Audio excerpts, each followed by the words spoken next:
special welcome to our visitor. Samukele-ke osivakashele. So we will begin with a word of prayer. Dear God, we want to thank you so much for giving us life. And we want to thank you for the special privilege you've given us to be part of this movement. And as we study to show ourselves approved, we pray for the presence of your Holy Spirit to guide us and teach us, make us willing to learn and to change our ways so that your character will become ours. In Christ's name we pray. Amen.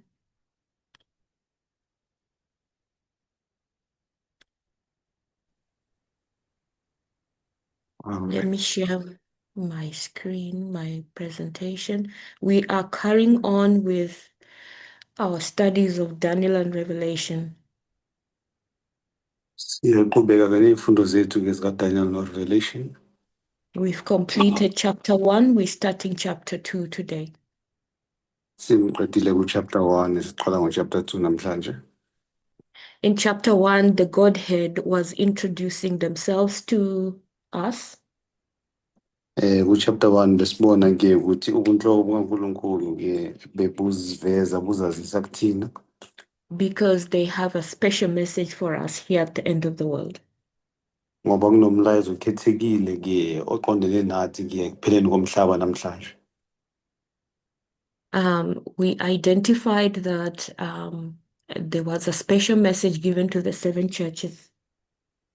Sesaqonda-ke ukuthi kunomlayezo-ke okhethekile owaphiwa-ke amabandla ayisikhombisa. The 7 churches we saw applies to 7 periods of Christian dispensations. Sabona-ke ukuthi lamabandla ayisikhombisa-ke aveza-ke igaba eziyisikhombisa ey'hlukene-ke emhlabeni. Is anyone having any questions regarding chapter 1? Ngabe khona umuntu onombuzo-ke ku-chapter 1?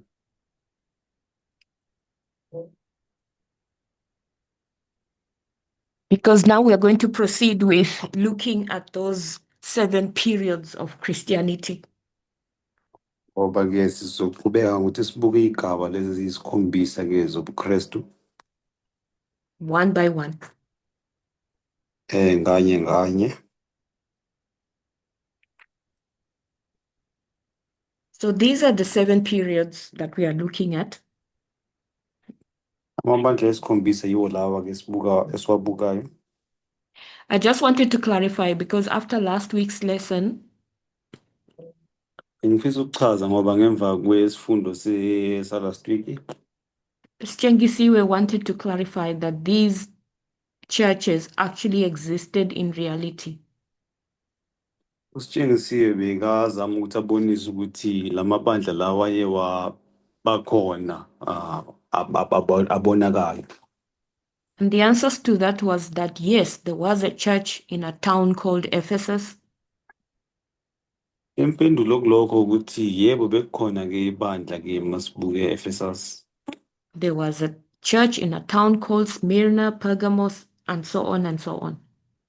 Bekukhona-ke ibandla masibuke eSemene, ePhakamos, eThyatira nakanjalo. However, because the messages were intended to be in the future, Kodwa-ke ngoba imilayezo beyiqonda ukuthi ibe esikhathini esiphambili, we know it couldn't have applied to just those specific churches. siyazi ukuthi bekungeke kwenzeka ukuthi-ke iqondane kuphela nalawo mabandla walawo mazwi. The second thing is that God couldn't have only just loved these 7 churches only. Ngeke kube iqiniso ukuthi uNkulunkulu uthande lamabandla lawa nje kuphela. There was a bunch of other towns and churches. Bekukhona-ke amabandla-ke amaningi. The specific reason for God selecting these 7 had to do with the names. Into uNkulunkulu ayenza ukuthi akhethe la mabandla-ke kuhambisana namagama wawo. There is something in the names that we need to identify. Khona-ke okubalulekile-ke okuhambisana namagama ekumele sikwazi ukubona. Anyway, going forward, there was a study that was done by Elder Terry Masiqhubekela phambili ke siyabona ukuthi kunalesifundo esayenzwa umdala uTherry saying that you could actually trace 7 periods of or dispensations within ancient Israel. ukuthi ke bongalandela umlando ke walamabandla esikhombisa mawubuka ke uIsrayeli wakudala And that you could go back there and compare them to the 7 periods of modern Christianity. obusuwaqhathanisa ke yegaba eziyisikhombisa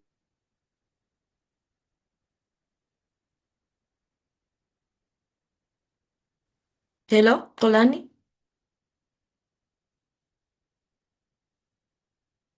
Or is it me? No, I can't. I also can't hear him. And he's not kicked out, he's still in the meeting. Are you muted, Tolani? No, he's not muted. It's just the camera, the mic is open and no one is speaking.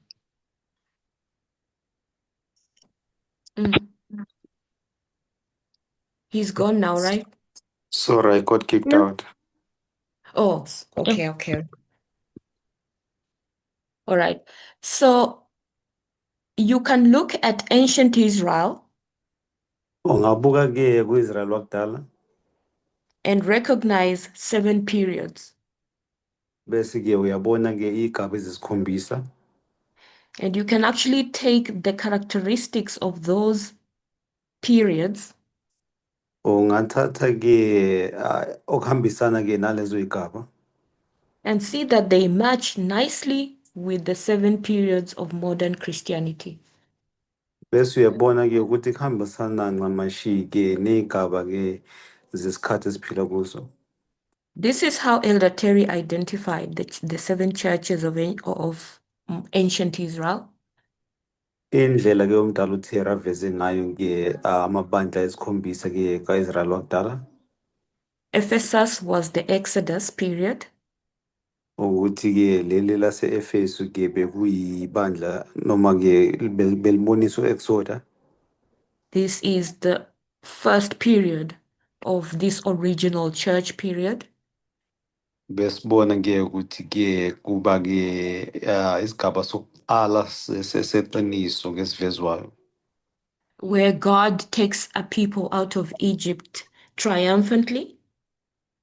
lapho sibona uNkulunkulu akhipha abantu eGibhithe ke ngokunqoba And it's described as the triumphant church.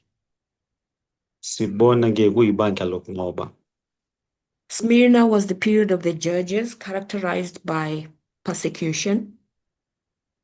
ibandla ke laseSmyrna sibona ke ukuthi ibandla lokwahlulelwa ke livezwa ke ngokuthi kube nokuzingelwa okukhona Pergamos was the period of the kings, and it was described as a compromising time. iPergamos siyabona ukuthi isikhathi samakhosi siyabona ukuthi yilaba ke bebacompromise ke babangayenzi izinto ngokweqiniso Then that was followed by Thyatira, a period of captivity. bese ilandelwa ke iThyatira ke isikhathi sokuthunjwa That actually lines up with the time of papal domination. lapho sibona ke kubusa ke umpapa And then Sardis, Philadelphia, and Laodicea. These are the 3 periods after they came out of captivity. masibuka ke iSardisi ke Philadelphia kanye neLaodicea siyabona ukuthi yilesikhathi ke sebephuma ekuthunjweni khona And by the time Christ comes, that ancient Israel church is in a Laodicean condition. ngenkathi uKristu isekeza ke siyabona ukuthi ibandla ke elakudala kaIsrayeli siyabona ukuthi basesimeni sokuba kuLaodicea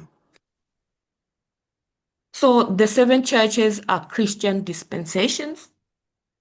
amabandla lawa esikhombisa ke abonisa ke isigaba sobuKristu ezihlukahlukene The 7 stars, the 7 candlesticks. Masibuka ke inkanyezi eziyisikhombisa kanye noma iy'ntonga zamakhandlela ke eziyisikhombisa. And Christ is seen walking in their midst. Kubonakala uChrist ke ehamba phakathi kwazo. Meaning that Christ has ever been present with his churches, with his people. Okubonakala ukuthi uChrist ke bekalokhu ehamba nabantu bakhe khona phakathi kwabo. So the first one will be Ephesus. Eyokuqala ke beba Ephesus. You can go back and read through those passages yourself. Ungabuyela emuva uyozifundela wena lokho. But you will find that for every church, Christ introduces himself in a specific way. Kodwa uzobona ukuthi kulo lonke ibandla uKristu uziveza ngendlela thize. So for Ephesus, Christ introduces himself as the one that walks amidst the candlesticks. Ku-Ephesus uyabona ukuthi uKristu uziveza njengonguye ohamba ke phakathi kwey'ntonga zamakhandlela. After Christ introduces himself, then he says whatever how he views that church. uKristu ke uyahamba abonise ukuthi ibandla uliveza noma ulibonisa kanjani kahle hle. In this case of Ephesus, Christ says that he recognizes their works, their labor, and their patience. uKristu ke uyaveza ukuthi uyabona imisebenzi yabo ke uyabona ukuthi ubekezela kwabo kungakanani kanye nokuzimisela kwabo futhi. He recognizes that they are very good at identifying apostate, teachings that are not true. Uyabonisa ukuthi uyabona ukuthi bayakwazi ukuveza imfundiso ezingasiyiqiniso ezilahlekisayo. He identifies that they can't bear evil, so he speaks about the positive things first. Uyabonisa ukuthi uyababona ukuthi abakwazi ukuhlala ebubini, so uveza okuhle ngabo. So Christ is very positive minded. Before he talking about the negatives, he speaks about the positives. Siyawubona umqondo omuhle kaKristu uma ekhuluma ngale bandla leli. Ngaphambi kokuba aveze okubi, uveza okuhle kuqala. Then next, he will identify the problems. Okulandelayo bese aveza iy'nkinga eziba khona. Then he will give counsel. Bese-ke aletha isiluleko. So the name Ephesus means desirable. Igama elithi Ephesus lithi-ke okufisekayo. This is the period of Christians of the apostles who received the pure gospel. Ibandla-ke elisesigabeni sobuKristu la bamukele kusuka-ke ivangeli-ke elimsulwa elinganasici. And they received the gifts of the Spirit. Bamukeliswa-ke izipho zikamoya. They were hard workers. Bebasebenza ngokuyikhandla. So this is the period of the apostles from the resurrection of Christ to around AD 100. Lana-ke isikhathi-ke sabapostoli uma ubuka ngesikhathi sakaKristu kufikelele esikhathini saka-AD 100 lapho. In fact, in the book Acts of Apostles, there's a chapter entitled The Triumphant Church. Uma ubuka-ke incwadi ethi Acts of the Apostles uyabona-ke ukuthi kunesihloko lapho esithi ibandla lokunqoba. In this period, the angel is identified as the messenger or the ministry of all those true ministers of that time. Ngalesi sikhathi siyabona ukuthi ingelosi ivezwa-ke njengalophethe umlayezo noma-ke esebenzela-ke okukhona abakhona bonke ngaleso sikhathi leso. These are the people who are the disciples. Sibona-ke kungabantu abangabalandeli lana. They saw Christ, they lived with Christ for 3.5 years. Bambona uKristu baphila noKristu iminyaka engango-3.5. They learned a lot. Bafunda okuningi kuyena. They misunderstood a lot. kwaba kuningi futhi abangakuzwisisi ngendlela. But eventually they recognized Christ and they were disappointed to see him ascend. Bambona uKristu bamamkela ke base bephoxeka ukumbona enyukela ezulwini ehamba. These are the people who met on the day of Pentecost and received the outpouring of the Holy Spirit. Yibo abantu abahlangana ke ngesikhathi sePentecost bamkela ke ukulethwa komoya oyingcwele. After being empowered with the gifts of the Spirit, they took the gospel first to the church and then to the world. Ngenkathi ke beqeda ukwamkeliswa ke izipho zikamoya bathatha ivangeli balise emhlabeni kuqala balise ebandleni kuqala bese la emhlabeni.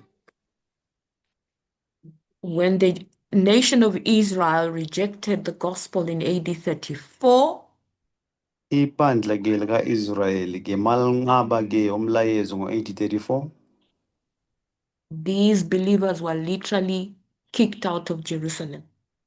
laba bakholwayo ke baxoshwa bakhishwa ke eJerusalem. They were then forced to take the gospel to the world. Base bephoqeleka ukuthi mabathathe ivangeli balise emhlabeni ngoba sebexoshiwe ebandleni. They really did an amazing work. Benza umsebenzi omuhle kakhulu. They were meeting in homes, sharing food and resources, praying together, and caring for the poor. Bebahlangana emakhaya ke baphana ukudla kanti nezinto abazidinga ukuthi basebenze banakekele ke abahluphekile kanye ke neyintandane. Some of them were persecuted. I mean, the apostles were arrested, exiled, and mistreated at times. Abanye ke siyazi ukuthi bazingelwa bahlukunyezwa ke babulawa ke bathunjwa bayiswa emazweni amanye. And none of them was shaken by any of this. Bonke abapostoli masibabheka kuzange ke ukuthi kubalimaze noma kubasusa okhulweni lwabo konke lokho. As the gospel began to spread further and further away from Jerusalem, Njengoba ke ivangeli beliqhela ke eJerusalem, interacting with the Gentiles, iphazamisana ke nama-Gentiles, of course, there would be tensions. besibona ke ukuthi bekuba ke nokungazwani. And you find Paul addressing many of these tensions. Siyabona ke uPaul ke ezama ukuthi enze kube nokuzwana. These people saw come back within their lifetime. Labantu ke babona ke simanga ukuthi uPaul azi ke ngesikhathi sabo. So they had that misunderstanding which Paul had to correct. Baba ke nokungazwisisi ke bekumele kulungiswe uPaul. There was a clash between Christianity and Romanism. Bekunokungahambisani phakathi kobuKristu kanye nobuRoma. Remember that this was during the time of pagan Rome. Khumbula ke ukuthi lesi sikhathi bekuyisikhathi sepagan Rome. And it's interesting that Christianity was teaching a principle of genuine liberty. Kungihlaba umqhele ukuthi mangibuka ukuthi ubuKristu bekufundisa inkululeko ke ehambisana neqiniso. And at the same time, Rome was asserting the principle of genuine despotism. Ngokunjalo ke besibona ukuthi iRome yona beyiphambene nalokho ke ihlukumeza ngokwangempela. What is the meaning of despotism? Le gama lithi despotism lisho ukuthini ke? It is when one exercises absolute power in a cruel and oppressive way. Kungomunye makethatha ke amandla ke awasebenzisi ngokuhlukumeza okukhulu kanye ke nonya olubi. Rome, as a nation, as a government, believed that the government was the absolute source of truth and power. Siyabona ke ukuthi ke bekholwa ngaleso sikhathi ke ukuthi iRoma yiye ngaphezulu kanye yiye namandla amakhulu. Rome believed that the church was a servant of the state. eRoma beyikholelwa ke ukuthi ibandla ke lisebenzela ke ohulumeni. And here was a new religion, Christianity, Kwase ke kufika ke indlela yokukhonza entsha, indlela yobuKristu, asserting the principles of rights of conscience. iveza ke imigomo ke yokuthi abantu babe namalungelo kanye nokuzikhethela abafisa noma okusenhlizweni zabo. So this resulted in a clash. It was unintended, but by default it happened. Kwenza ke ukuthi kube nokungazwani okukhulu, bekungahlosiwe ukuthi kwenzeke lokho kodwa kwagcina sekwenzeka. So according to Roman principles, Masibona ke imigomo ke yaseRoma, the state was the highest idea of what is good. uhulumeni ke bekabonisa ke okuhle noma futhi ebekelwe phezulu. It was the source of what ethics is all about.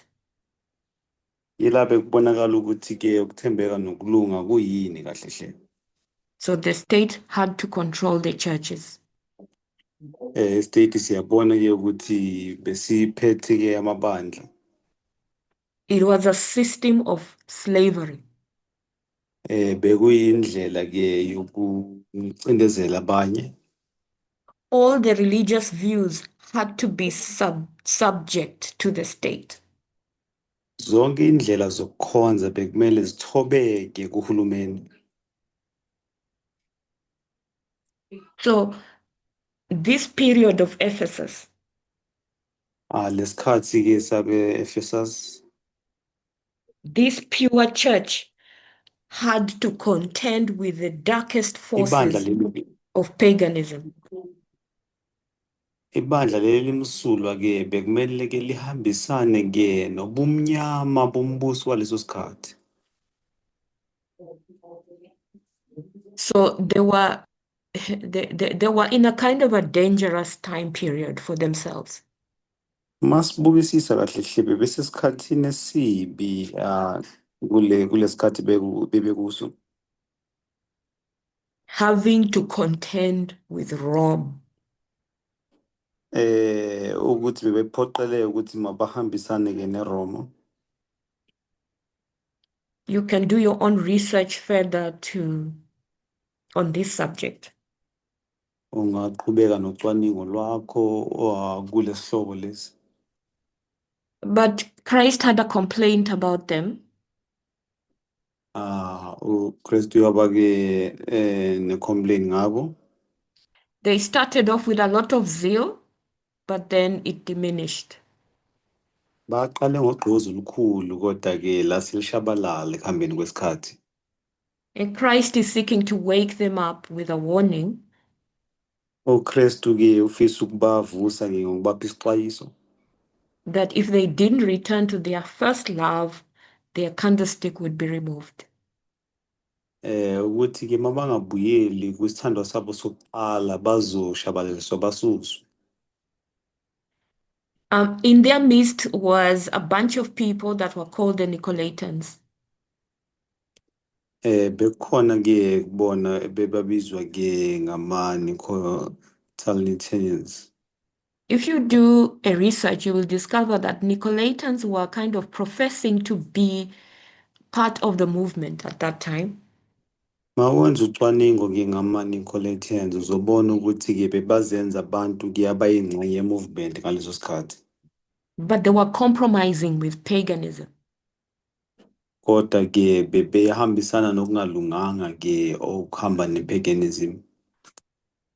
Reminds me of how we ourselves as a movement Kungikhumbuza ke thina njenge-movement namhlanje. we can identify with the movement but still compromise with patriarchy. Ukuthi siyahambisana ke ne-movement kodwa ke sizama ukuthi lapho nalapho sihambisane ke ne-patriarchy futhi. Compromising with culture. Ukuthi futhi siphinde sihambisane namasiko.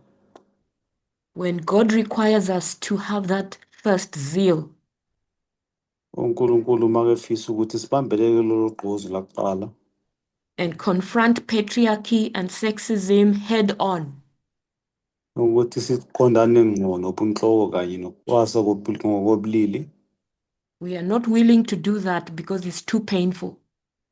Asifisi ukwenza lokho ngoba kunobuhlungu kuyazwela futhi. The people involved are people we love. Abantu-ke abakhona abantu esibathandayo. We ourselves are gaining some benefits from patriarchy. Kanti nathi kukhona sikuzuzayo kubo lobunhlobo. But at the same time, we love the message of equality. Kodwa ngaso leso sikhathi siyawuthanda kumlayezo wokulingana. So we don't want to lose on both sides. Asifuni ukulahlekelwa ngapha nangapha futhi. We choose to compromise and keep both. Sikhetha ukuthi-ke singabi neqiniso singene ngapha nangapha futhi. So this is what it means to be a Nicolaitan.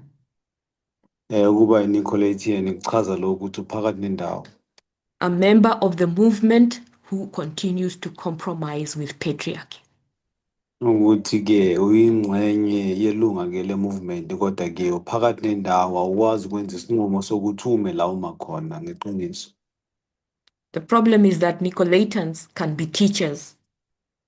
Inkinga-ke ukuthi-ke lama-Nicolaitans bakwazi ukuthi bafundise nabo.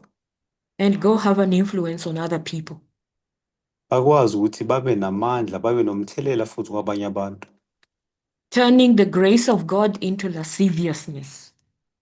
Bathatha umusa kaNkulunkulu-ke baveza ubuqili ngawo.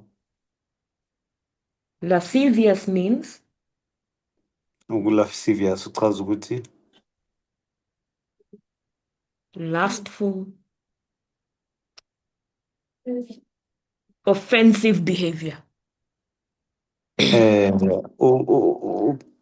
ukuziphatha-ke okunokufisa okubi. That's why you see over there it says Nicolaitans were polygamous and fornicators and adulterers. Ingakho ubona-ke kuchazwa-ke ukuthi-ke ama-Nicolaitans bekwabantu bey'thembu, bekwabantu abalalana bangashadanga, bekwabantu ukuthi noma bashadile balala ngaphandle futhi. Taking the law of liberty of the gospel, the true gospel, Bathatha umthetho-ke wenkululeko, umthetho-ke wevangeli leqiniso. because we want to compromise with patriarchy. Ngoba-ke sifisa ukuzwelana-ke nobunhloko lobu. Just like the Ephesians did, these Nicolaitans. Njengoba benza-ke laba Ephesians, ama-Nicolaitans lawo. We turn the gospel of God into a joke. Sithatha ivangeli kaNkulunkulu silenza ihlaya.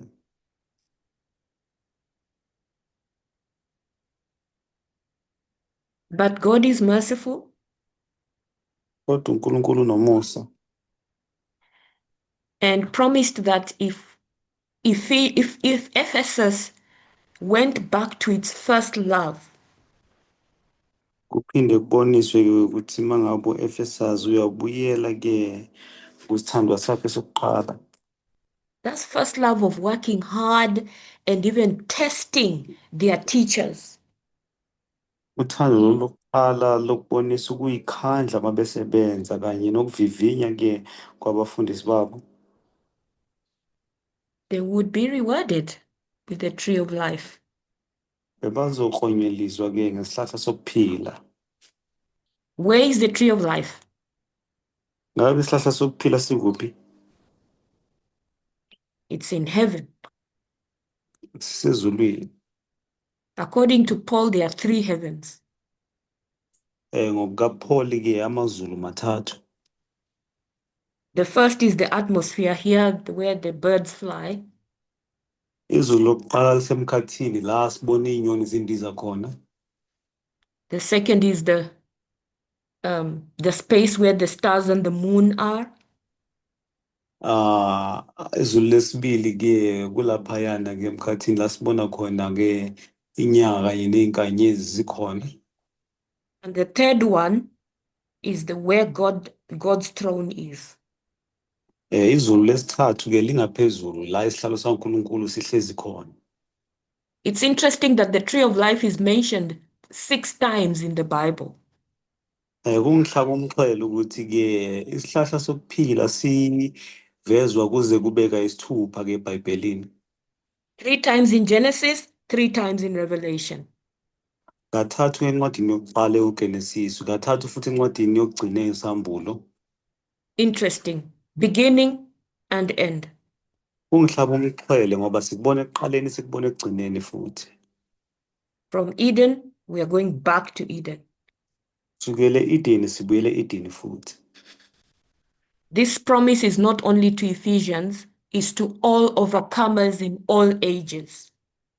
Lesithembiso lesi asiphelelanga kulabo base-Efesu kodwa ke sibonakaliswa siveza kubo bonke abanqobi kuyo yonke iminyaka kuze kuyofika ekupheleni. Why is it important to eat of the tree of life?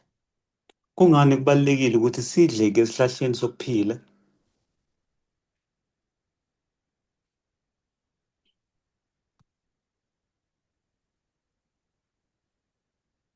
Sifiso? Umbuzo umile? Sifiso?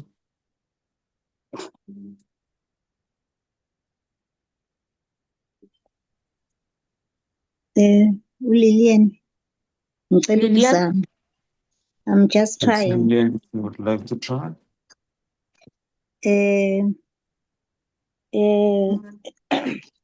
Ngicabanga ukuthi ingoba kuzobe kungasekho ulamba nokunqaneleka ezinye izinto kodwa kuphela kokubhekana nombuso kaNkulunkulu at the end.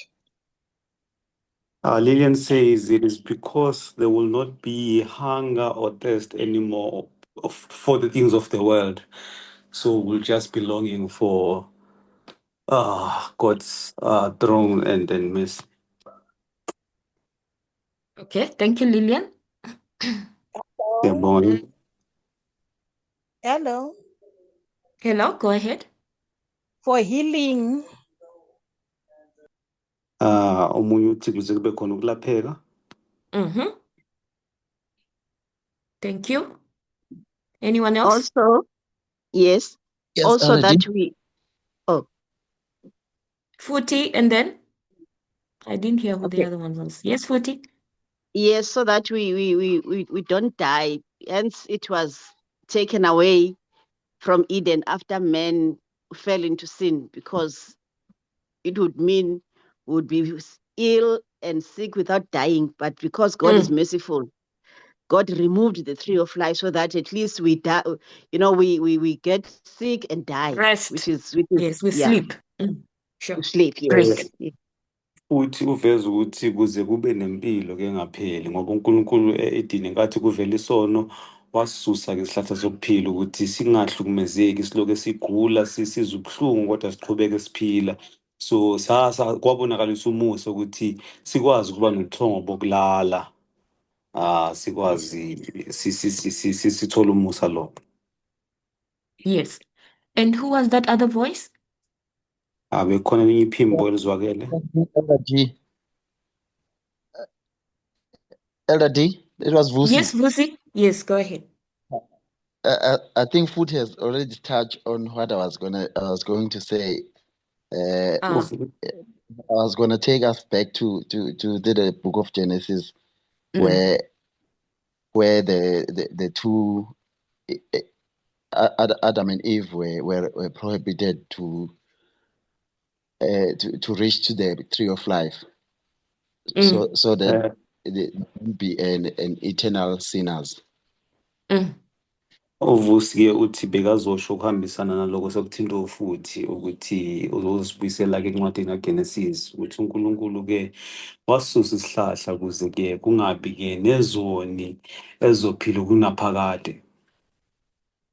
Yes, thank you. All your answers are wonderful. Siyabonga ke impendulo zenu zinhle. We definitely need healing.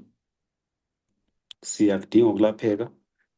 Yeah, I mean, each one of us knows aspects of themselves that they desperately need attention.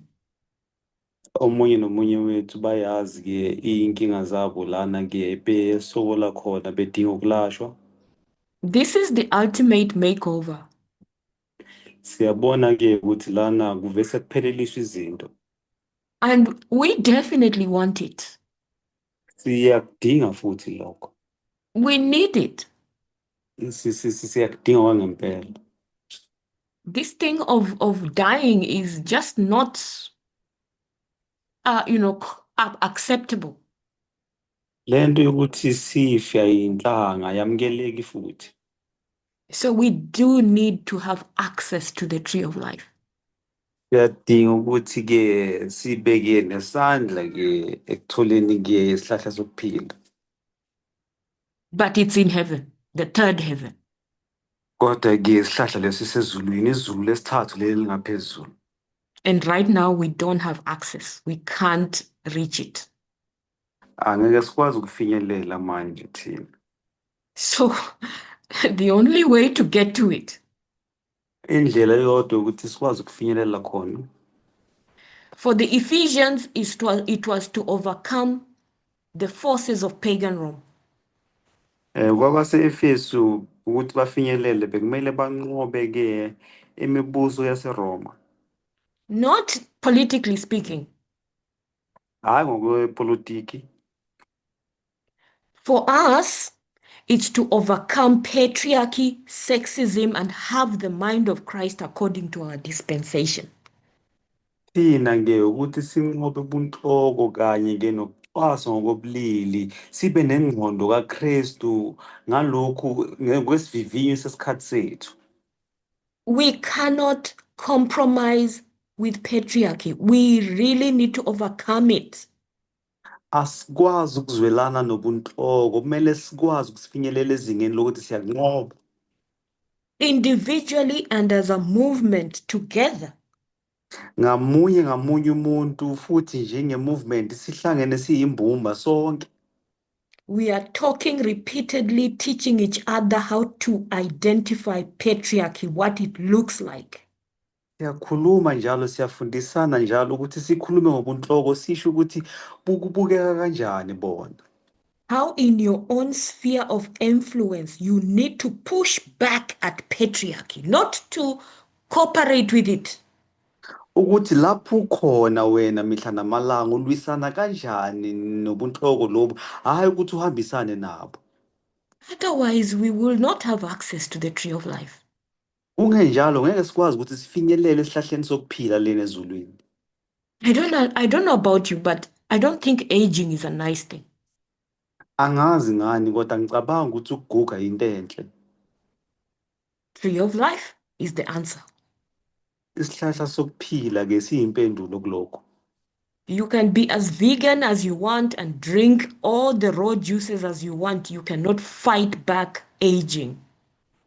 Ungaphila impilo enhle ngendlela othanda ngayo, udle kahle, uphuze ke kahle futhi, kodwa ngeke uphikisane nokuguga, into ekhona ezokwenzeka futhi. It will happen and death will come. Izokwenzeka bese ukufa kuyalandela. The only solution to this problem is the tree of life. Isisombululo kuphela kulokho ke isihlahla sokuphila. But you have to be an overcomer. Kodwa kumele ukwazi ukuthi ube umnqobi.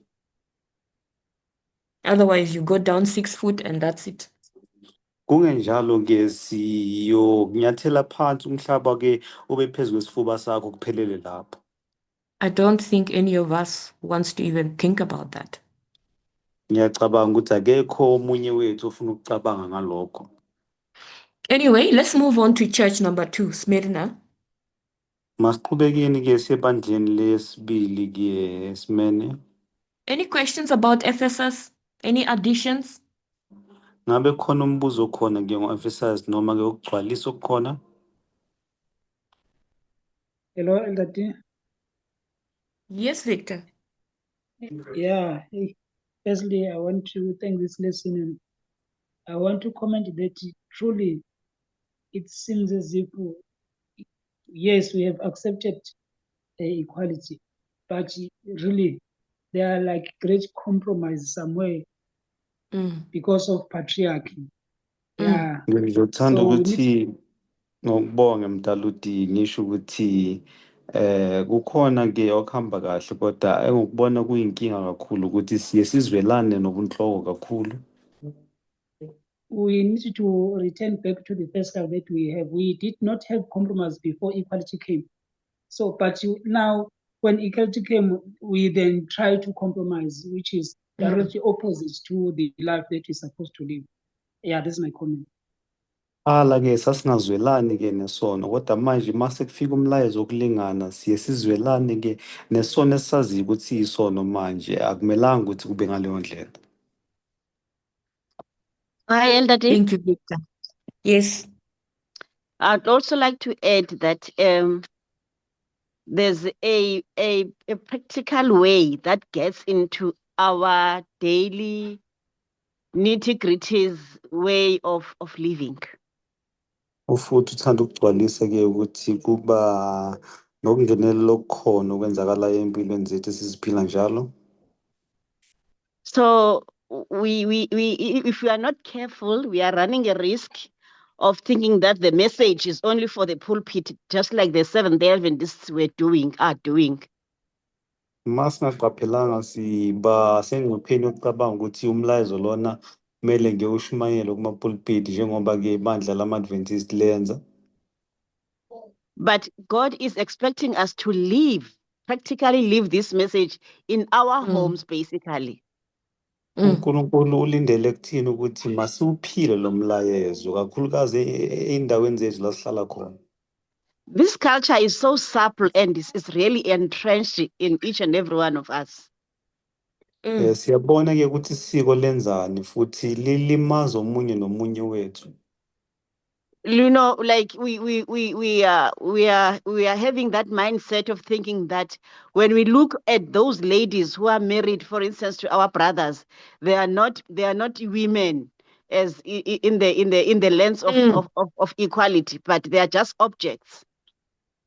Masiye sibuke ke osisi ke abashadi ke abafowethu ke sibenze umakoti ngenxa yesiko singabathathi njengabantu sibenze ke igqila sibasebenzise ngendlela engawenza umqondo. So we tend to forget that God expects us to live this message amongst the people who do not know God for who they are. Siye sikhohlwe ke ukuthi uNkulunkulu ulindele kuthini ukuthi siwuphile lo mlayezo ukuze kuwazi kuba intshumayelo kwabantu abangawazi abangawuzwisisi futhi lo mlayezo. Yeah, we can say a lot, but that's, you know, I'm not referring to us ladies. I'm not referring to the internalized misogyny only, but I'm referring to patriarchy across all genders and across all spheres. Angikhulumi ke ngobulili obuthize phecelezi kodwa ke ngikhuluma nabo bonke ubulili obukhona ngikhuluma ke nenkinga yobunhloko esiba nayo ke ezisungeza sonke isilimaze futhi. Yeah, those small things that we think they are small to make them feel they are valuable. You know, they are going through a lot. I've been a makoti, so I know what it is to be a married woman amongst in-laws. Lento yokuthi ke abantu babe umakoti ke ayilulanga ngengaba ke kuleso simo ngiyazi ukuthi sibucaye sinzima kanjani. Yeah, so with this message, God has given us the power to make a great and a positive impact to those people. uNkulunkulu usinikeza amandla ke ukuthi sikwazi ukuthi sibabonise ngendlela ehlukile labo bantu abahlukumezekayo. So in trying to finish up my statement, I was to say, for instance, if you are still those men whom maybe in these cultural gatherings in our homes, whatever level they are, Engizokusho ke ukuthi ke masihlanganyele nemindeni ke sibuka ke lapho besilisa benza bakwenza lokho kuhambisana namasiko. we are still embarrassed of standing up and showing equality, being in the kitchen. Maybe we think that being in the kitchen is for only the camp meetings. Ukuthi kubonakala ukuthi basabe ke ukuma emakhishini baye bacabanga ukuthi mhlambe ukuma ekhishini kumele kuphelele ke kuma-camp meeting. Then we have to be careful. That's the test each and everyone is facing in their individual corners. Kumele siqaphele ke ngoba ke isisivivinyo esikhona kakhulukazi abantu labaphila khona la bangabona wonke umuntu khona. And also in closing, that's if that's if and only if even those gatherings, they are necessary for us to attend. Mase ngigcina ke nanokuthi ukuhlanganyela kwesiba nawo nemndeni. Yeah. Yeah. Thank you for those comments. Siyabonga ke ngokugcwalisa lokho. I saw a clip last night about Trump. Ngike ngabona ke iclip ke ngoTrump izolo ebusuku. Trump is is throwing a tantrum right now over Greenland. uTrump ubona ke ukungajabuli ukunganethezeki ke ngeGreenland. Is anyone aware of what's going on with Greenland? Ngabe ukhona ke ocaphela ukuthi kwenzakalani ngeGreenland?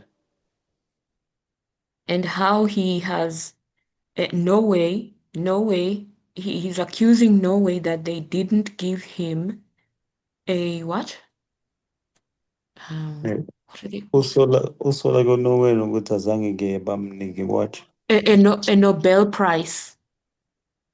Azange ke anikezelwe ke Nobel Prize noma umklonyeliso.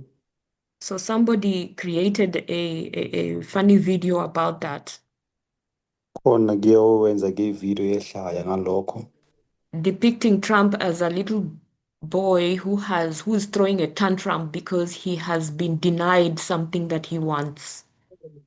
Uvezwa ke uTrump njengomfana omncane ke othukuthelayo ngoba ke uncishwe into ayifisayo. He wants Greenland as a cookie. Ufuna ke iGreenland ke ukuthi kube into yakhe. The mommy says, no, you can't have that now.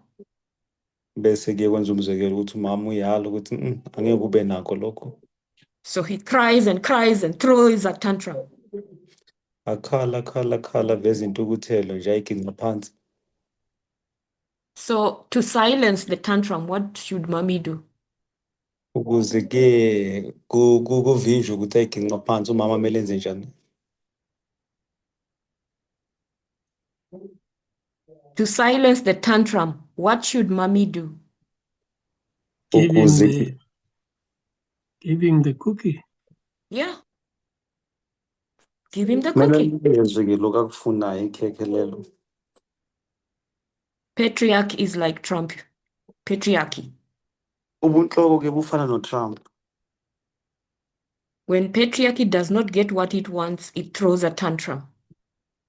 Ubunhloko mabungatholi lo ufunayo ke kuza nokulwa.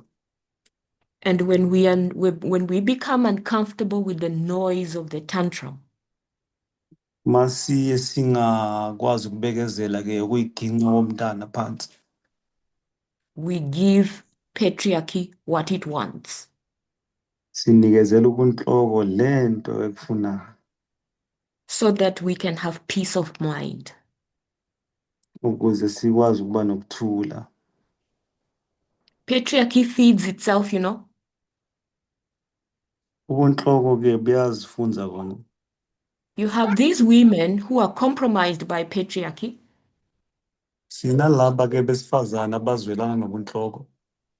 When they are young, they are beautiful, they are desirable. Ingathi babancane bahle ke bayahaleleka futhi. Patriarchy wants a piece of them. Ubunhloko ke bufuna ingxenye yabo. Patriarchy puts them into this box labeled woman caregiver. Ubunhloko bubuthatha befake ebhokisini ukuthi ke lona isifazane ke uzoba umnakekeli. They give up themselves to fit into that box. Bayazinikezela ke nabo ukuthi ke balingane kulelo box lelo. Spend all themselves in caregiving. Bachithe isikhathi sabo ke banakekela. And wake up one day to find themselves expired. Base bevuka ke ngakusasa sekuhambe isikhathi bazithola ukuthi sekuphelile konke. So when feminism comes along and says you can be free, Ifeminism mayifika ke ithi ke ungakhululeka manje. fight for your rights, stand up, do something. Lwela ke impilo yakho ke yenza okuthize ngakho. They don't want to move forward. abafisa ukuqhubekela phambili, They don't have resources. abanawo ama-resources, They're scared. bayasaba futhi. Someone is providing for them. Kukhona-ke obanikeza okuthize. Why shake the boat? Kungani-ke ushukumisa umkhumbi? And then patriarchy is perpetuated. I-patriarchy-ke bese-ke iyavuka. That's one way in which it's perpetuated. There are many ways. Iyo-ke indlela-ke evela ngayo, ziningi kodwa indlela ekhona. But I think if we are identifying with this movement today, Kodwa engikubonayo ukuthi masihambisana-ke nalo mlayezo-ke noma le movement namhlanje, we need to revisit our responsibility as radical feminists. kumele sizame ukubukisisa-ke isimo sethu nala sima khona-ke njengama-radical feminist. If we don't do that, we will not have access to the tree of life. Masingakwenzi lokho ngeke-ke sibe nengxenye esihlahleni sempilo. Okay, we are moving on to Smyrna, the second church period. Siyaqhubeka ngebandla lesibili-ke yoSmyrna. Jesus identifies their works and tribulations and poverty, but that they are rich. UKristu-ke ubona-ke imisebenzi yabo, ubona ukuhlukumezeka kwabo, ubona-ke inhlupheko yabo, kanti uyaveza ukuthi-ke bacebile. In fact, let me just go to verse 8 and see how Christ introduces himself to this church. Masiye ku-verse 8 sibone ukuthi uKristu-ke uzazisa kanjani kuleli bandla. He identifies himself as the first and the last. Uzazisa-ke njengesiqalo nesiphetho. The one that was dead but is now alive. Ukubonakala kulo bekashonile kodwa uyaphila manje. We'll see why he does that. Uzobona ukuthi kungani ekwenza lokho. This was a church of suffering. Bekuyibandla-ke na elihlukumezekile. In fact, the word Smyrna means mar, sweet smelling savor. Le gama-ke lithi lichaza-ke iphunga elihle limnandi. When they go through the fiery furnace of persecution. Mabahamba-ke emlilweni obuhlungu-ke wokuzingelwa. This church extended from AD 100 to 323 AD. Le bandla-ke lelaqhuba kusukela ku-800 ukuya ku-323 AD. They were poor but rich. In other words, there were many a rich poor man and many a poor rich man. Bebehluphekile kodwa becebile, so uma uyibukisisa bebabaningi-ke abacebile kodwa-ke behlupheka futhi bebebaningi-ke abahlupheka kodwa becebile. I think just referring to the fact that even though they were persecuted and poor in the eyes of the world, and yet they were standing to inherit heavenly blessings. Lokhu kuchaza ukuthi noma ngabe bebahluphekile ngokwamehlo omhlaba-ke benganazi izinto zomhlaba, kodwa uma ubabuka ngokwezulu bebanengcebo enkulu, bebathola iy'busiso zezulu. Yilokho okuchazayo lokho. Within Smyrna, there was a synagogue of Satan. Khona eSmyrna-ke bekunesinagoga-ke kaSathane. These were believers in name only. Laba bekwabantu abakholwayo ngezwi nje kuphela.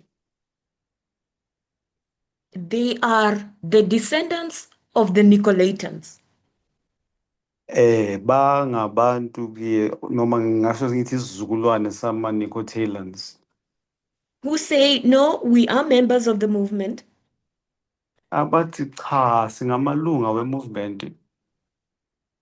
But when trials come, kodwa ke ivivinyo maziza quickly their true character is revealed. isimilo sabo siyacaca siyabonakala. Within Smyrna, there was a 10-day tribulation period.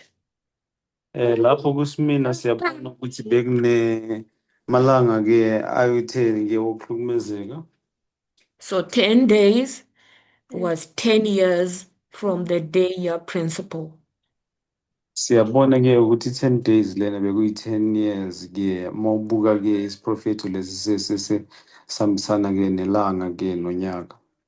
It's extended from 302 to 312. Iyaqhubekiswa ke kusuka ku-302 kuya ku-312. Can somebody suggest why this persecution happened? Ngabe ukhona ongachaza ukuthi kungani lokuzingelwa kwavela kwabakhona?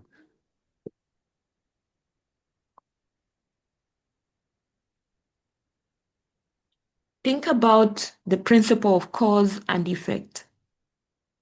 Abanga ke ngento ukuthi kusukela ke la into iqala khona kuze ifezeke.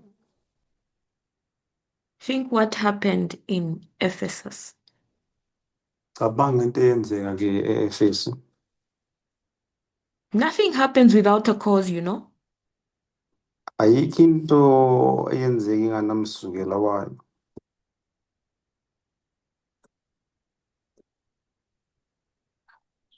It's aspects we've identified within Ephesus.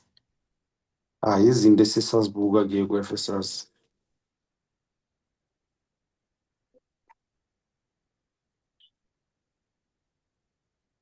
Hello, Elder T. Mm-hmm. Yeah, I want to try. It's because they were not compromising, so they were against the life that were lived by the society. So they were persecuted until they compromised. Then the persecution will stop. I think like that. Thank you. uVictor ke uveza ukuthi ngoba ke bebangabi nokuzwelo nokwenza ngaleso sikhathi leso ke bahlukunyezwa bazingelwa kwaze kwafika isikhathi laba abanozwelo benza okungamelanga bakwenze ke kwase ke kunqutshulwa ukuhlukumezeka kwabo nokuzingelwa kwabo. You are right, but you got it the other way around. Uqinisile kodwa ke uphambanisa izinto. And you will see how I will explain. Uzobona mase ngichaza. Anyone else wants to try? Ngabe ukhona ufisa ukuzama omunye?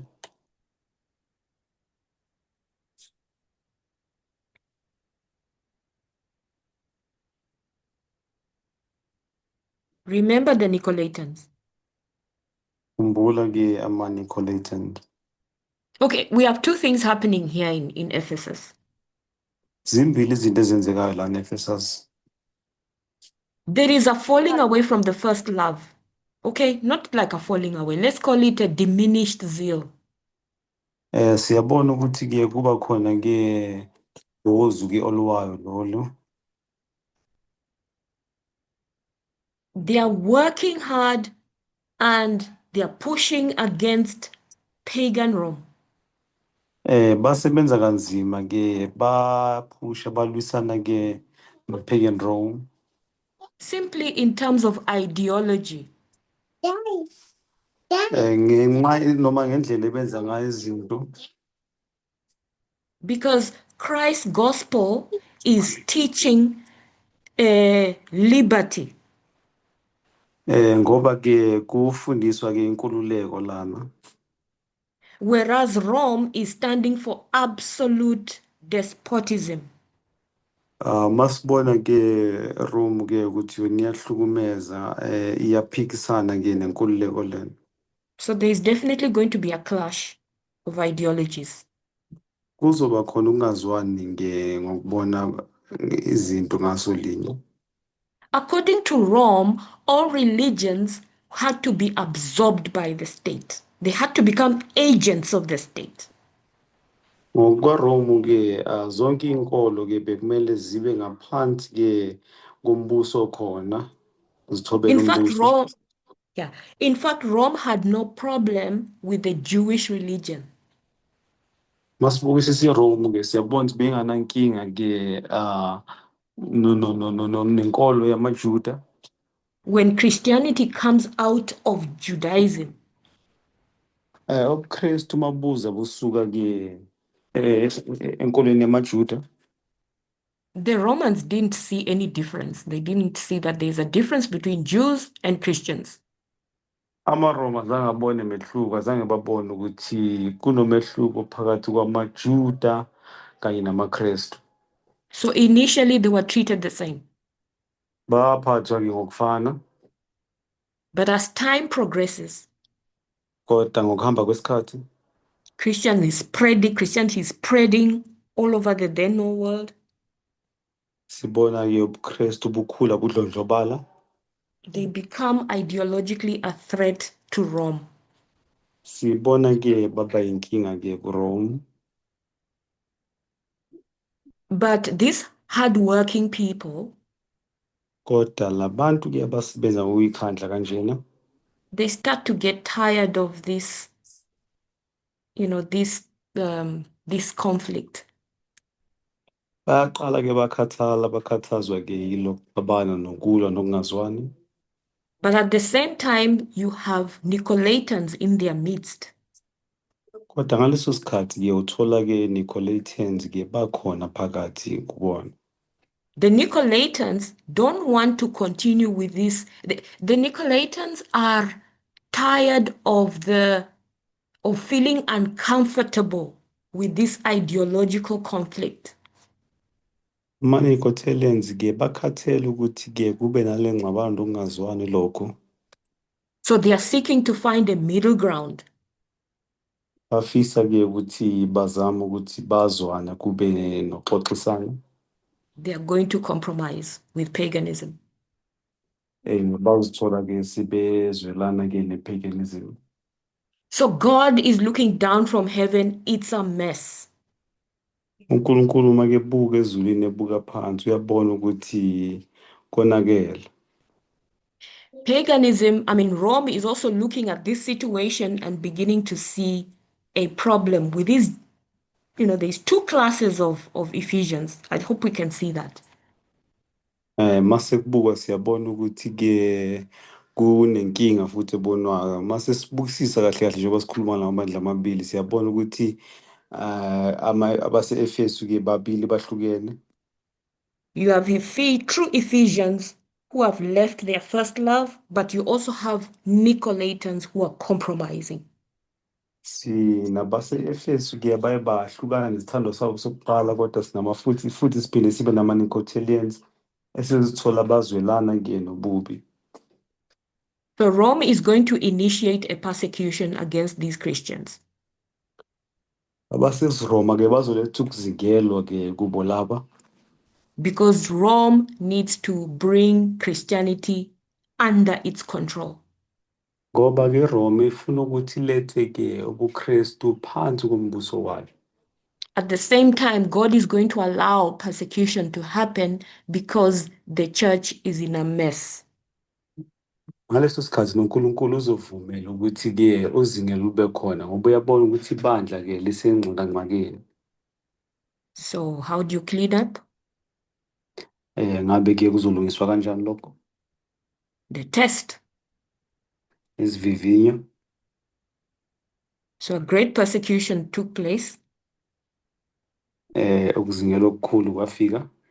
Apparently there were 10 of them, 10 different periods of persecution.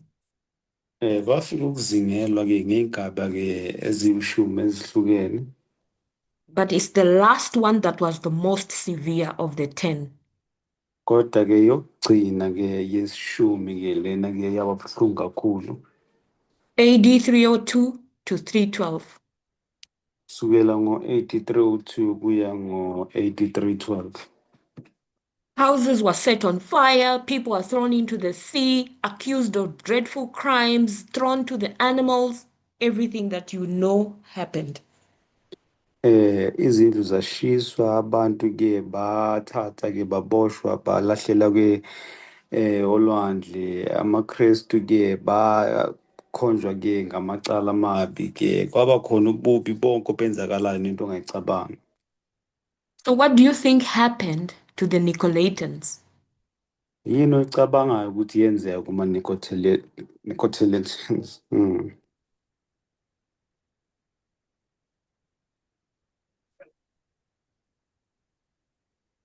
What do you think happened to them? Ucabanga ukuthi kwenzakalani ngayo?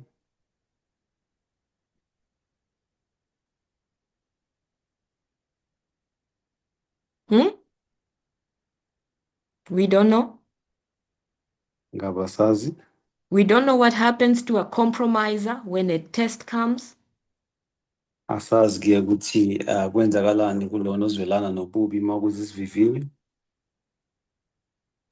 You don't want to rock the boat. They compromised.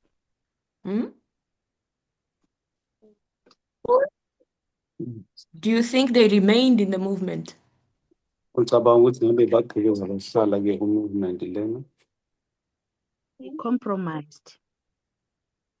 Yes, they compromised. We know they compromised. But now, when persecution came upon everyone that calls themselves a member of the movement, what do you think happened to those who were compromising? Ucompromise siyazi bacompromise ke noma ukuzwelana kodwa ke nkathi kuvela ke ukuzingelwa benze njani ngabe baqhubeka bahlala ku-movement noma kwenzakalani ngabo na? Hello. I think they. Oh, okay.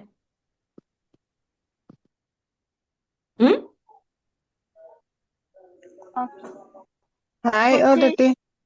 Yes. Oh, okay. Nombuso. Oh, I wanted to say they go back to where they left. Like Yes, they sometimes they left the go back to movement. yes, Yeah. and they go back to activity. I mean to captivity. Yes, they left the movement. Unombuso ke uyachaza ke ukuthi babuyela lapho bakhona basuka ke ku-movement lena. The persecution cleaned up the church. Ukuzingelwa lokhu ke kwalihlanza ibandla. The persecution kept the church free of hypocrites. Ukuzingelwa lokhu kwayenza ukuthi ke kungabi khona ke amaqili. A hypocrite is a compromiser. Iqili ke lizwelana nobubi. And Christ, in fact, found no fault with this church period. uKristu azange abone cala ke kulesikhathi salebandla leli. History says that the more they were persecuted, Umlando uthi ngenkathi bezingelwa kakhulu, the more the gospel spread. ngenkathi ivangeli lihamba kakhulu futhi nalo. Satan, through Rome, pagan Rome, was trying to destroy this movement. uSathane wazama ngokusemandleni ke ukuthi ashabalise ke le movement yangalesikhathi. And he thought that if he can kill them and throw them in the fire, throw them in the sea, accuse them of diseases and earthquakes and throw them to wild animals, that eventually he would kill them all. Wacabanga ukuthi uma engashisa izindlu zabo ke abathatha abalahlele olwandle abathatha abalahlele ey'lwaneni ke baphi ukugula nako konke lokhu ke bazokweka ibandla bese bezenzela okwabo. God permitted him to do that work. uNkulunkulu wamvumela ukuthi akawenze lowo msebenzi. God needed the church to be cleaned up of all hypocrites, the compromisers. uNkulunkulu bekadinga ukuthi ke kuhlanzeke ebandleni kusuke bonke lapha ke bazwelana nobubi. Once persecution started, the Nicolaitans left the movement. Ngenkathi kuqala ukuzingelwa ke ama-Nicolaitans basuke enkonzweni. The ones who were there in Ephesus, those ones who were pretending to be part of the movement but compromising with paganism. Labe bakhona ke laphayana ke bebazenza ngathi baneqiniso kodwa banganaqiniso ke kodwa bazwelana ke ne-paganism. Actually, pretending is a bad word. I don't think they were doing it deliberately. Mangithi bebazenzisa akusiqiniso ke angicabangi ukuthi bebenza ngamabomu. Nonetheless, those people needed to be cleaned out. Noma ngabe kunjani labantu bebedinga ukuthi ke bakhishwe basuswe. And the fires of persecution did that work. Umlilo ke wokuzingelwa wakwenza lokho. And then you had left those pure Christians that did not compromise. Kwase ke kusala ke abaKristu lawa ngaleso sikhathi ke abangazange bafune ke ukuthi bazwelane nokubi. Those people died and their blood was like seed. Labo bantu ke bafa kodwa igazi labo bekungathi ke yimbewu etshaliwe. The more Satan tried to kill them, the more the gospel spread. Ngenkathi uSathane ezama ukubaqeda bashabalalise ingenkathi ke ivangeli lidlondlobala likhula. First one persecution, then the next, 10 of them. Kuba khona ke ukuzingelwa kokuqala wesibili ke kulandelana ngokulandelana kwazo kanjalo. And the last one of the 10 was really heated up. Eyokugcina ke kulezi zishumi ke yayinamandla kakhulu ukudlula zonke. But Satan soon realized that it wasn't working. uSathane wasebona ke ukuthi akusebenzi lokho. And Satan is an intelligent being. uSathane ke umuntu ohlakaniphile futhi. 10 persecutions later, 10 campaigns later, he realizes, you know what? This is insane.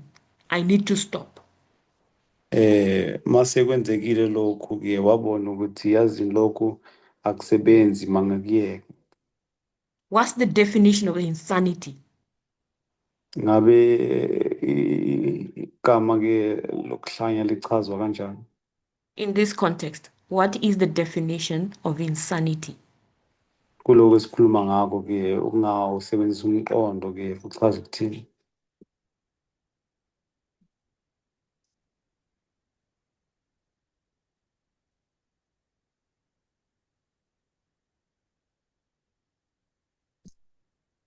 Doing the same thing over and over and over and expecting a different result. Kwenza into eyodwa ke iphindwa kodwa ke ulindele ke okungafani okuhlukile. So persecution number 10, Satan thinks, no, I'm going to stop this strategy. It's not working. Ukuzingelwa ke kwesishumi ke uyabona uNkulunkulu uSathane ngisho ukuthi no akusebenzi lokho uthi ngokuyeke. If I continue with this strategy, the whole world is going to be converted. Mangabe ngiyaqhubeka ke nalokho ke umhlaba wonke ke uzoshintsha uye ngakuNkulunkulu. So you guessed it right. Persecution stopped. Njoba ke sishilo ke uzingelo ke lama. It did not stop because of compromise. No.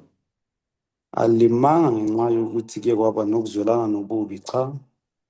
It stopped because the Ephesians who diminished their zeal picked it up in Smyrna. Limenye ngoba ke laba ke babesimina baphakamisa ke inkalo zabo bama. And now they were ready to die for the truth. Base bebonisa ukuthi balindele ukuthi bangalifela iqiniso. They were ready to stand up straight for the truth. Babezimisele ukuthi bame baqine bamele iqiniso. They repented that they had lost their first love. Bazisola ke ukuthi balahlekelwa isithandwa sabo sokuqala. They come into Smyrna and they are ready to push back at patriarchy at whatever cost. Beze ke kuSmyrna bazimisele ukuthi ke bazolwisana ke nobunhloko nanoma ngabe kwenzakalani. I'm using this parabolically. Ngisebenzisa lokho njengomfanekiso. That as a movement we entered into the message, the midnight cry message. Kuthi ke njenge movement singene ke kulomlayezo we midnight cry. We might have had a lot of zeal and then it diminished along the way. Ukuthi mhlambe siqale ngogqozi olukhulu kodwa ke lwaphelela endleleni. If that has been our experience, we need to pick it up again. Mangabe ke kwaba amava wethu lawo kumele siqale kabusha sisukume futhi. We need to become zealous and repent. Kumele sibe nogqozi bese siyaphenduka. Go back to our first love. Sibuyele futhi ke sithandweni sethu sokuqala. When that happens, the trials will come. Makwenzeka lokho ke ukuhlukunyezwa kuzoba khona. But you will be prepared to stand up for the truth no matter what. Kodwa uzolindela ukuthi umelane neqiniso noma ngabe kwenzakalani. And that no matter what, it means our families, the people we love the most. Lokho kusho ukuthi noma ngabe kwenzakalani imindeni yethu nabantu esibathandayo kakhulu. The people we don't want to offend with the truth. Abantu esingafisi ukuthi sibazwise ubuhlungu ngeqiniso. The relationships we don't want to lose over the truth. Ubudlelwane esingafisi ukuthi busilahlekele ngenxa yeqiniso. We don't want that heartache. We don't want that uncomfortable fighting against patriarchy. Asifuni lokho buhlungu, asifuni ke lokho kulwisana ngenxa yobunhloko. We are now ready to stand up for radical feminism and push back at patriarchy. Sizilungele ke manje ukuthi sihambisane ne-radical feminism bese silwisana nobunhloko. Even when the fires of persecution come. Noma ngabe kuza ke imililo yokuzingelwa kanye nokuhlukunyezwa.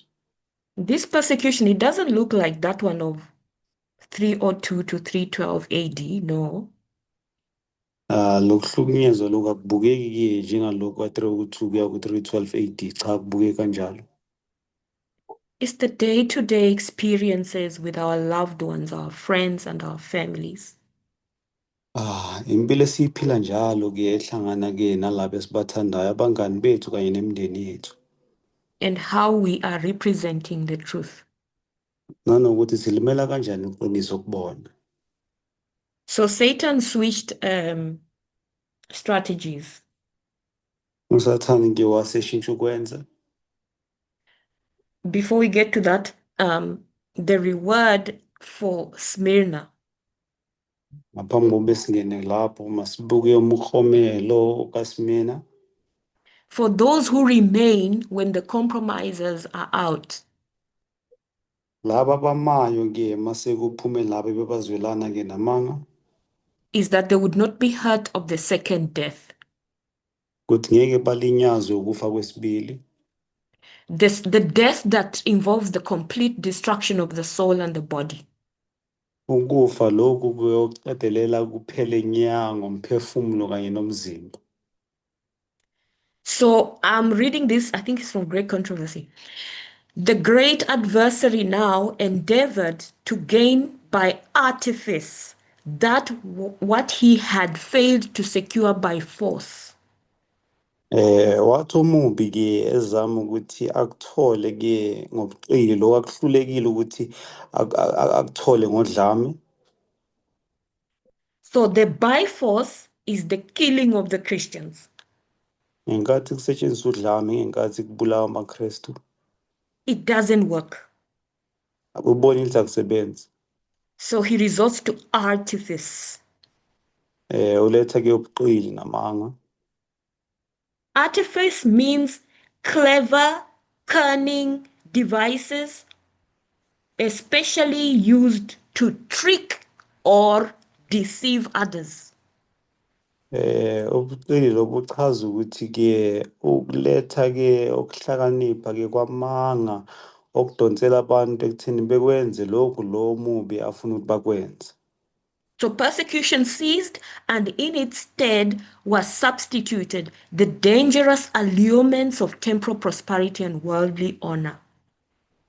Kwasusa ke ukuzingelwa nokuhlukunyezwa kodwa ke kwaletha ke okuyingozi lokho ke okuholelayo ekutheni ke kube ke nokuzuza ke kanye nokuhlonishwa umhlaba kwesikhashana. Idolaters were led to receive a part of the Christian faith while they rejected other essential truths. Laba-ke abakhonzi bethixo-ke bathola ukuthi bazithola-ke bamukela-ke ubuKristu inkolo yakhona, kanti banqaba amaqiniso amanye abalulekile futhi. They professed to accept Jesus as the Son of God and to believe in his death and resurrection, but they had no conviction of sin and felt no need of repentance or of a change of heart. Bavuma-ke ngemilomo yabo ukuthi bamukela uKristu njengendodana kaNkulunkulu, bayakholwa ekufeni kwakhe kanye novuko lakhe, kodwa-ke azange babe noshintsho enhlizweni zabo, azange basizonde sona, azange babone ukuthi kukhona isidingo sokuthi baguquke kube noshintsho enhlizweni zabo. So when persecution stopped, Ngenkathi kuma-ke ukuzingelwa lokhu, who came back? ubani owabuya?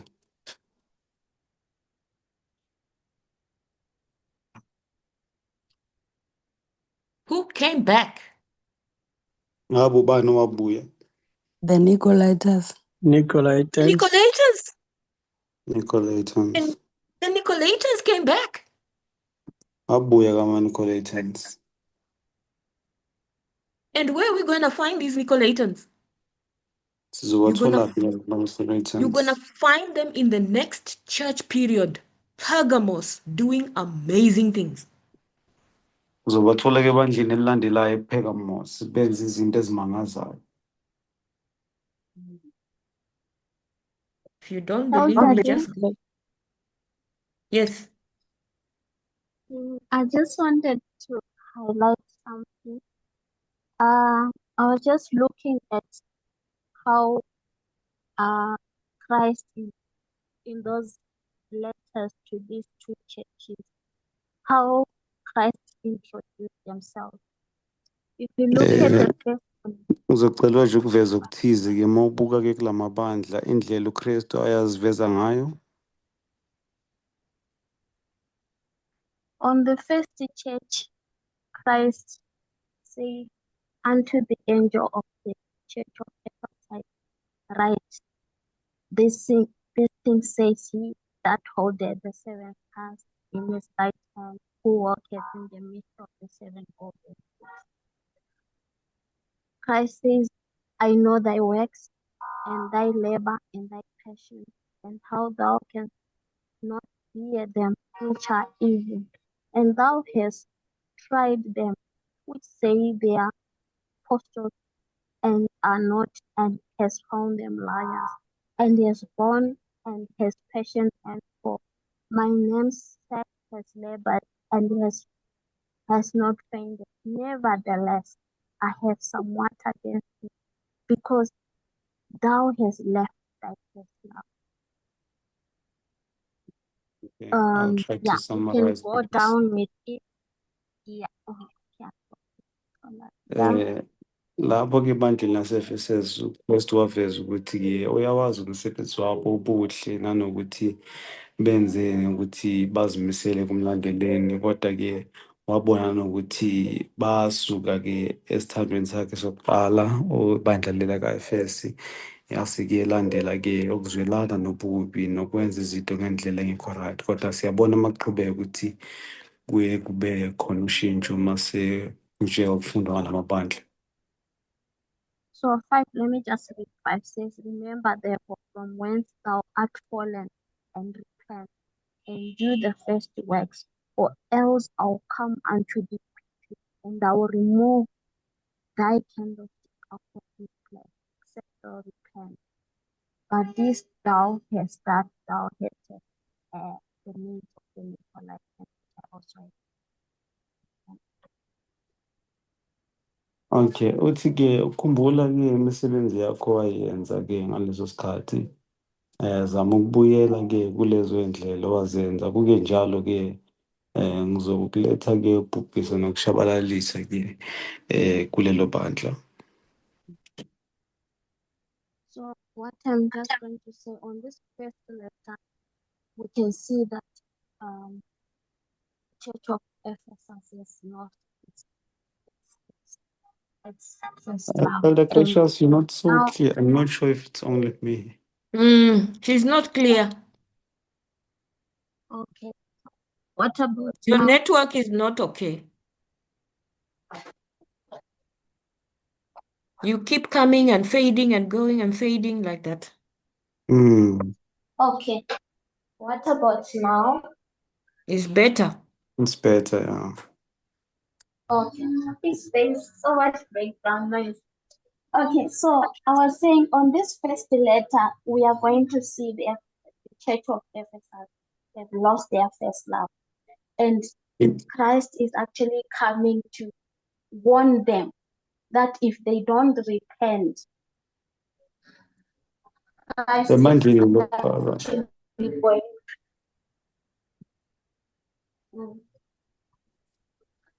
Ebantwini lokuqala siyabona-ke ukuthi uKristu-ke uma ekhuluma nabafesazi uyabaxwayisa ukuthi mababuyele esithandweni sabo sokuqala. Kungenjalo izinto ngeke zibahambele kahle. So Christ here is warning them that he's actually going to leave them personally. And when you go now to the second church, Christ, this is how also Christ is introducing themselves. Say, and unto the angel of the church of Smyrna write these things, say the first and the last, which was dead and am alive. I know thy works and tribulation, poverty, but thou art rich, and I know the blasphemy of them which say they are Jews and are not, but are the synagogue of Satan. So just as verse 8 says, and unto the angel of the church in Smyrna write these things, saying the first and the last. I see Christ here trying to remind them as the persecution is heating up. Some are coming to a point where they are discouraged. You know, sometimes when things are like this, you might ask, where is God and all that. And also some kept on pushing, but Christ could see some are getting tired and all that. I believe writing it, coming with this angle, Christ is reminding them that he is the first and last, who was dead and now is alive. Meaning, this is just temporary that is happening. There is a life after all this if they endure, if they continue standing up for what is right. So I just wanted to highlight between the two. I know Elder D, I like the way you put out your point. I failed to express it the way I wanted to come out. If you can help me with that. Yes, Elder D, I'll just, as she just said, can you please summarize what she said so that I can interpret? It was a bit long, what, yeah. No, thanks for highlighting that point of how Christ introduced himself to Smyrna. Siyabonga ukuthi uveze lelo phuzu ukuthi uKristu uziveza kanjani kuSmyrna. The message he was giving them Umlayezo bekabanikezela wona is that persecution is coming, you're gonna die. ukuthi ukuzingelwa kuyezwa and nizofa. But do not worry, Kodwa ningakhathazeki, because of the way Christ introduces himself to this church, saying that they were to suffer persecution the way that he suffered, but he conquered death. uKristu bekabavezela ukuthi bazohlukumezeka bazingelwe njengoba naye wahlukumezeka waze wafinyelela ekufeni. Being the first and the last, the one who was dead and is now alive. Ukuthi abe ngokuqala nokugcina, yena wayefile ophinde wavuka waphila futhi. That death was not the end. They needn't worry about that. Ukuthi ukufa bekungasukuphela besingekho isidingo sokuthi bakhathazeke ngokufa. Yes, so that's an important point to recognize, that every time Christ introduces himself to the church, iphuzu elibalulekile ukuthi ngaso sonke isikhathi uKristu makaziveza ke ebandleni is to help them navigate that time period. ukuthi ke bakwazi ukuthi ke bahambisane naleso sikhathi. So I hope that those Christians in that time Sithemba ukuthi amaKristu ke wangaleso sikhathi had carefully studied the book of John, Revelation, siyathemba ukuthi bafundile ke incwadi kaJohn no Revelation and not been afraid of death. azange babe nokusaba abasaba ukufa. And it seems like they did. Kubonakala ngathi kwenzekile kanjalo. Those genuine Christians who are not Nicolaitans AmaKristu bangempela labo abangasiyo ama-Nicolaitans they boldly defended the truth with their blood. balwa leqiniso ngegazi labo. And their blood became like seed, Igazi labo ke laba njengembewu. to the point that Satan became frustrated and he had to change his strategy. Kwaze kwafinyelela la uSathane ukuthi uyacikeka khona washintsha ukwenza. So what I was trying to get to before this point Ebengizama ukuthi ngifinyelele kuko ngemva ukuthi kwenze le phuzu leli was that when persecution stopped, ukuthi ukuzingelwa makufika the Nicolaitans came back. ama-Nicolaitans wabuya futhi. Nicolaitans are only there when things are comfortable. Ama-Nicolaitans akhona izinto mazizinhle zimnandi. They profess, I believe in patriarchy as long as there is no conflict and there is no crazy stuff happening. Bathi ke ngiyakholelwa ke ukuthi ke ipatriarchy yimbi noma ubunhloko bubi makunganakulwa nokuxabana ke nabantu. If you don't believe me, go to verse 15. We are in the church of Pergamos and the Nicolaitans resurfaced. Ungangikholwa ya ku verse 15 ke ebandleni lasePergamos siyalibona libuya. And we're going to see what they did in Pergamos. Sizobona bakwenza laphayana ePergamos. Because when Satan switched from force to tricks, Ingathi uSathane esisuka ke eye kudlame ke esebenza ubuqili. this is the thing that completely undid God's church, almost destroying it completely. Into ke eyalimaza ibandla laNkulunkulu yacishe yalishabalalisa futhi. So because of time, we will end here and we'll pick up with Pergamos next Sabbath. Ngenxa yesikhathi ke sizomisa lana ke sesiqhubeka noPergamos ke ngeviki elizayo. But I hope that we are learning. Kodwa ngiyathemba ukuthi siyafunda. We cannot afford to compromise the truth. Angeke sikwazi ukuthi sizwelane ke namanga sibalekele iqiniso. I really am not sure if the test is going to get any more dramatic than it already is right now. Angazi noma isivivinyo sizoba sibi kunalendlela esingayo khona manje. Because many of you out there are still having to fight with patriarchy. Ngoba abaningi benu lapho ngaphandle balwisana nobunhloko lo. Whether it's family expectations on, attending cultural things. Noma ngabe ke ku abamndeni ke bafuna ukuthi nihlanganyele ke eyintweni ke zosiko. Or supporting patriarchal setups in our field of influence. Noma ngabe ke ukuhambisana ke nobunhloko ke la sisebenza khona. But I really don't think that this is a time to compromise the message. Kodwa angicabangi ukuthi isikhathi sokuthi ke sizwelane nobubi ke sihambisele phansi umlayezo. It is time for us to really go back to our first love. isikhathi esikhulu sokuthi sibuyele esithandweni sethu sokuqala. When Ephesians repent in that context, Abase-Efesu-ke mabeguquka-ke ngaleyo ndlela, Smyrna happens to them, persecution. isimeni yenzeka kubona-ke noma ukuzingelwa kwabakhona. It's not nice, it's not comfortable. Akumnandanga, akuhlaliseki futhi. The default setup in our first brains Okuvese kwenzeka okokuqala-ke emqondweni yethu is to avoid conflict. ukuthi-ke masibalekele ukulwa.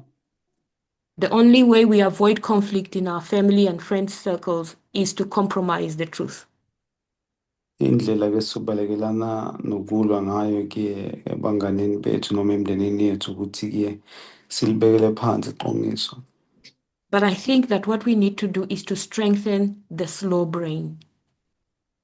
Kodwa ngicabanga ukuthi kumele sikwenze ukuthi-ke siqikelele ekungasheshini senze noma sisheshe sicabange.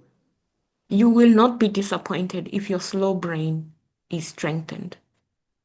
Ngeke uphoxeke uma ngabe-ke umqondo wakho ocabanga uthatha isikhathi ukucabanga uyawuqinisa. Instead of jumping and acting without thinking, Kunokuthi uvese ugxume wenze ungacabangisisanga into emele uyenze.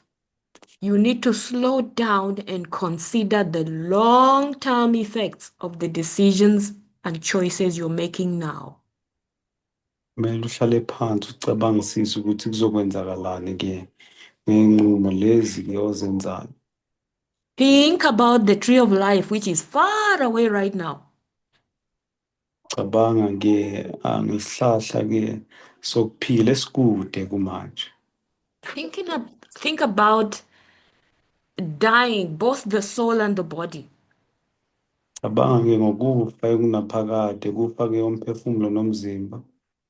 Do not think about now and the immediate gratification of comfort. Ungacabangi manje nanokuthi-ke kuzokhululeka kanjani kanye nokuhlaliseka kahle. Because patriarchy is comfortable. We are used to it. It's what we know. I-patriarchy-ke ikhululekile, into esiyijwayele, into esiyaziyo futhi. And going against it is very painful. Ukuthi siphambane nayo kubuhlungu futhi. But let's think about the tree of life.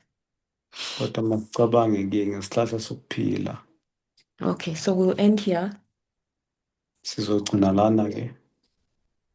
Let's close with prayer. Victor, I hope that you saw the switch, right? Yes, Elder D. I've heard. Awesome. And Elder G, did I explain it nicely, what you wanted me to explain?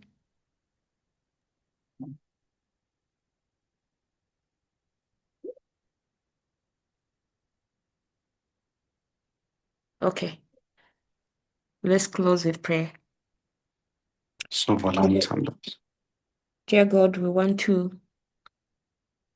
to confess that we may have, some of us, maybe not all of us, but some of us may have fallen from our first love and diminished in zeal and even compromised with the midnight cry message that you have sent to set people free, to liberate vulnerable people, especially women and children, and those who belong to the LGBTQ family, who have been oppressed and compromised and their rights trampled upon for generations and years and thousands of years, in fact.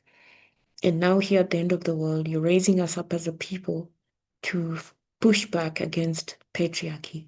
But we may be compromising. We may have lost our first love.